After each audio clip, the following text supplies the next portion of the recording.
कौन बनेगा नेता। नगर निगम के चुनाव पास आने वाले थे।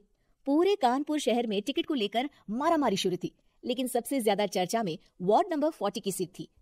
वो इसलिए क्योंकि इस बार वहां की सीट महिला के लिए आरक्षित थी। अब सवाल ये था कि चुनाव लड़ेगा कौन।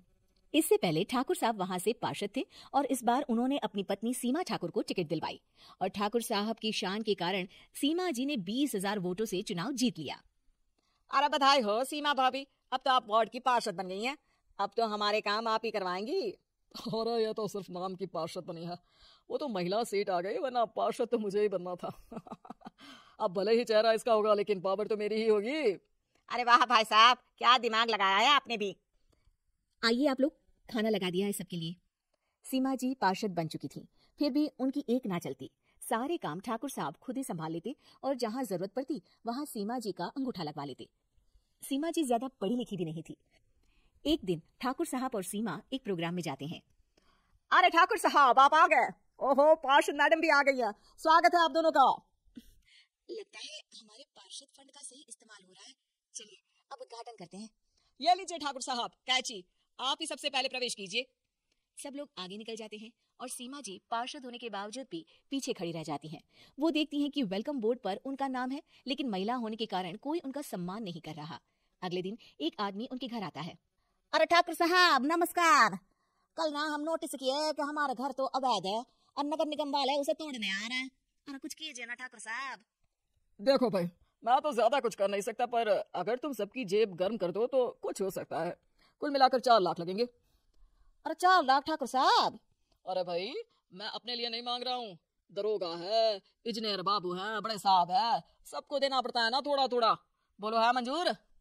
तभी वहां अचानक सीमा जी आ जाती हैं। अरे ये आप क्या कर रहे हैं? पहले इन्हीं लोगों से तो आपने वोट मांगे, अब इनसे ही पैसे ले रहे हो। अरे चुप रहो तुम, तुम्हारा काम है सिर्फ अंगूठा लगाना, तुम वही क्या करो। मुझे दूसरे काम तुम मत सिखाओ, समझी? और तुम ना जाओ, अब पैसे लेकर आओ, वरना जेसीबी किसी भी वक्त आती होगी। सब कुछ ऐसे ही चलते रहता है। एक दिन सीमा जी और ठाकुर साहब को एक लोकल मीटिंग में बुलाया जाता है। वहां पर कई और अधिकारी लोग भी मौजूद रहते हैं। अब मैं चाहूंगा कि ठाकुर साहब हमारे बीच 2 शब्द कहें। मेरे प्यारे भाइयों और बहनों, आज मेरा सौभाग्य है कि मैं आप सबकी सेवा दिन रात कर पा रहा हूँ। आपने मेरी पत्नी को भारी मतों से जिताया है, इसलिए मैं आप सभी का शुक्रगुजार हूँ। मैं आप सबसे वादा करता हूँ कि हमेशा की तरह हमारे वार्ड में किसी को कोई तकलीफ नहीं आने दूंगा। सभी लोग तालियां बजाने लगते हैं। अब मैं माननीय पार्षद मैडम को स्टेज पे बुलाना चाहूंगा। अपने नाम को बुलाया सुनकर सीमा जी एकदम चौंक जाती है। उन्हें बिल्कुल उम्मीद नहीं थी कि इतनी बड़ी जगह उन्हें मंच पर बुलाया जाएगा। जैसे तैसे वो मंच पर चढ़ती हैं। ऊपर जाते ही सीमा जी को सारी पुरानी बातें याद आ जाती हैं कि किस तरह उनके पति उन्हें कभी भी आगे बढ़ने नहीं देते और उनके नाम से गलत काम करते हैं। वो बोलने लगती हैं, मैं आपके वार्ड की पार्षद सीमा हूँ। आप में से बहुत कम लोग ही मुझे जानते होंगे, क्योंकि इससे पहले मुझे कभी ऐसा मौका ही नहीं मिला। सारे मौके मेरे पार्षद पति यानी आपके ठाकुर साहब ही लेते रहे, लेकिन आज ये मौका मुझे मिला है तो मैं इसे ऐसे ही नहीं जाने दूंगी।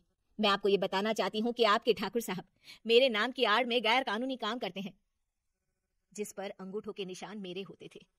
इसीलिए मैं अपनी गलती मानती हूँ और आज अपने पद से इस्तीफा देती हूँ, ताकि आगे से कोई गलत काम ना हो पाए। अब फैसला आप सबके हाथ में है कि आप हमें क्या सजा देना चाहते हैं।